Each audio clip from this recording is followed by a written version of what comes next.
ഉണ്ട്. തൽക്കാലം പോ.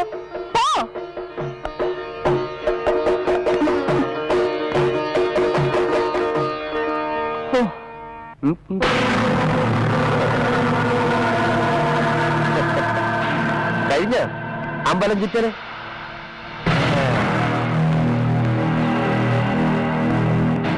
ഈ പോയതാ താൻ അന്വേഷിച്ച ആന്റി. അതായത് എന്റെ രണ്ടാനമ്മ. പാവം, ചെറിയ പ്രായം. പക്ഷെ എന്ത് ചെയ്യാം, ഒരു കിളവനെയല്ലേ കെട്ടിയത്.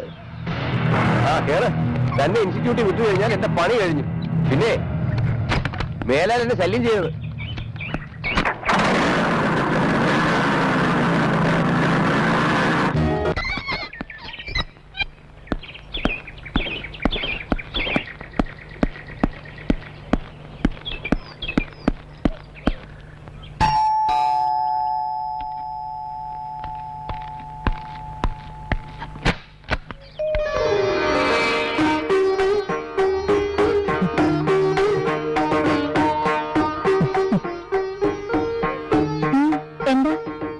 സർപ്രൈസ് ആയിക്കോട്ടെ. രാവിലെ കണ്ട അതേ പയ്യനാ ഞാൻ. പക്ഷേ വേറൊരു കാര്യം കൂടിയുണ്ട്. നിങ്ങൾ പ്രതീക്ഷിച്ചിരുന്ന ഒരു അതിഥിയില്ലേ, രാമനാഥൻ ഫ്രം പാലക്കാട്. ആ രാമനാഥനാണ് ഈ ഞാൻ. എന്നിട്ടിന്റെ അമ്പലത്തിനടുത്ത് വെച്ച് പറയാതിരുന്നത്? അത് പറഞ്ഞ ഞാൻ ഇതിനു മുൻപ് ആന്റിയും കണ്ടിട്ടില്ല, ആന്റി എന്നെയും കണ്ടിട്ടില്ല. ആന്റി പോയി കഴിഞ്ഞപ്പോഴാ ശ്രീരാമണ്ണൻ പറയുന്നത് ഇതാണ് എന്റെ ആന്റി എന്ന്. എന്റെ ഇൻസ്റ്റിറ്റ്യൂട്ടിൽ പോയിട്ട് ഇത്ര ലേറ്റ് ആയത്? എന്ത് പറയാനാ, ഇങ്ങോട്ട് നടന്നാ വന്നേ. വഴുതിറ്റിപ്പോയി, പലർക്കും കറങ്ങി. ശരി, നല്ല ക്ഷീണം ഉണ്ടാവല്ലേ? കുളിച്ചു വന്ന് ആഹാരം കഴിച്ചോളൂ. ശരി.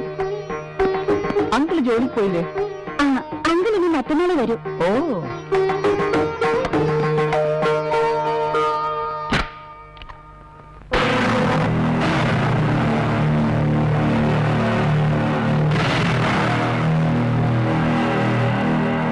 ഒരു ദിവസം കൂടി വേണ്ടല്ലോ. വേണ്ട.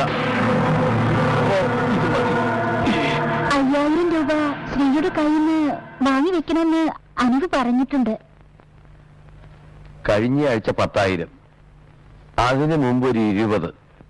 ഏത് കണക്കിലാ ഇതെല്ലാം? എന്നോടിപ്പോ മുമ്പത്തെ പോലെ ഒരു സ്നേഹവും ഇല്ല. സ്നേഹത്തിന്റെ അല്ല. പിന്നിപ്പോ എന്താ കണക്ക് ചോദിക്കാൻ? ഓ ഡാർലിംഗ്, പിണങ്ങിയോ? ഞാൻ ചുമ്മാ പറഞ്ഞതല്ലേ. പേര് രാമന്റെ ആണെങ്കിലും സ്വഭാവം കൃഷ്ണന്റെയാ.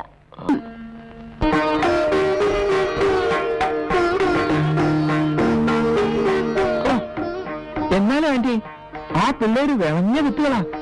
സത്യത്തിൽ ഞാൻ വേർത്തുപോയി. അതിന് തന്നെ പറഞ്ഞാൽ മതി കുട്ടി. കേരളത്തിലെ ആചാരം ഒന്നുമല്ല ഇവിടെ. കോവിലിൽ പോകുമ്പോ ഷർട്ട് അഴിക്കണമെന്ന് ഇവിടെ നിയമമൊന്നുമില്ല. ഓ, അതെനിക്കറിയില്ലായിരുന്നു. ഇവിടെ അടുത്തുള്ള കുട്ടികളെ അത് അതുങ്ങൾ ഒപ്പിക്കാത്ത ഒരു കുട്ടിക്കടയില്ല ഈ കോളനിയില്. എന്തായാലും തക്ക സമയത്ത് ആന്റി എത്തിയതുകൊണ്ട് ഞാൻ രക്ഷപ്പെട്ടു.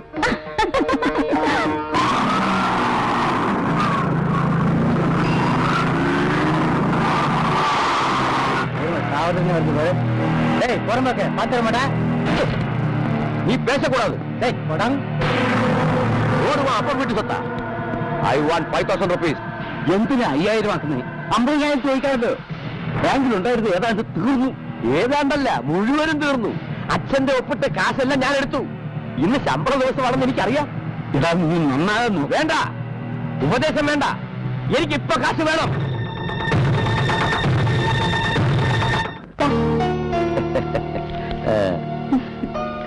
ആളെവിടെ?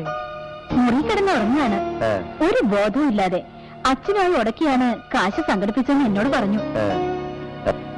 ഇനിയിപ്പോ അവന്റെ അടുത്തുനിന്ന് വലിയ കിട്ടാപ്പോരൊന്നും കിട്ടുമെന്ന് തോന്നുന്നില്ല. അതുകൊണ്ട് പതുക്കെ അവനെ ഒഴിവാക്കിയേക്ക്. പൊന്മുട്ടയിടുന്ന താറാവാ, കൊല്ലണോ? ഏയ്, വെറുതെ വേണ്ട, പതുക്കെ. ഞാനിറങ്ങട്ടെ. ക്ലബിലേക്കാ? ആ സേട്ടുവിന്റെ പലിശ കൊടുക്കണം. പിന്നെ ഇതുപോലെ മറ്റാരെങ്കിലും കിട്ടുമെന്ന് നോക്കണം. നമുക്കിനിയും ജീവിക്കണ്ടേ?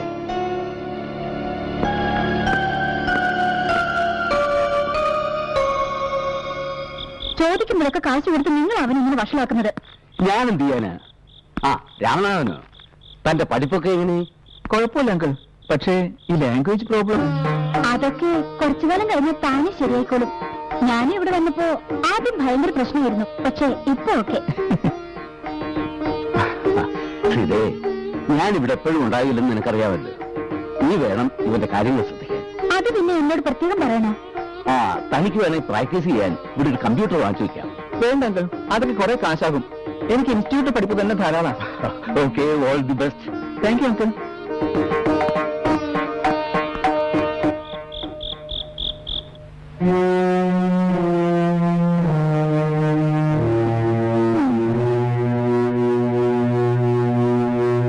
എന്താ വലിയൊരു ആലോചന? എന്താണെങ്കിലും എന്നോട് പറയാൻ പാടില്ലേ? അവൻ ഇന്നും വന്നില്ലല്ലേ?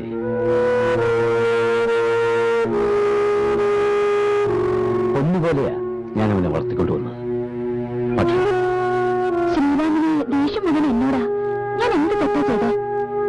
നീ എന്റെ ജീവിതത്തിലേക്ക് കടന്നു വന്നപ്പോ അവനോടുള്ള എന്റെ സ്നേഹം കുറയുന്നു നാം കരുതി കാണും. അതാ, സാരമില്ല, എല്ലാം ശരിയായി. ആ, നീ ലൈറ്റ് അടയ്ക്ക്.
ഒന്ന് പതുക്കെ ആന്റി. പിള്ളേരുടെ സ്വഭാവ പറഞ്ഞ ചെയ്തില്ല. കുളിച്ച് പറഞ്ഞിട്ടില്ല, അമ്പലത്തിൽ പോവേണ്ടതാ.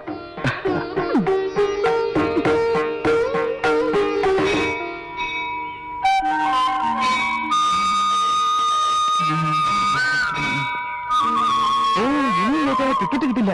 ഞാൻ പോട്ടെ. ശരി, പോയിട്ട് വാ.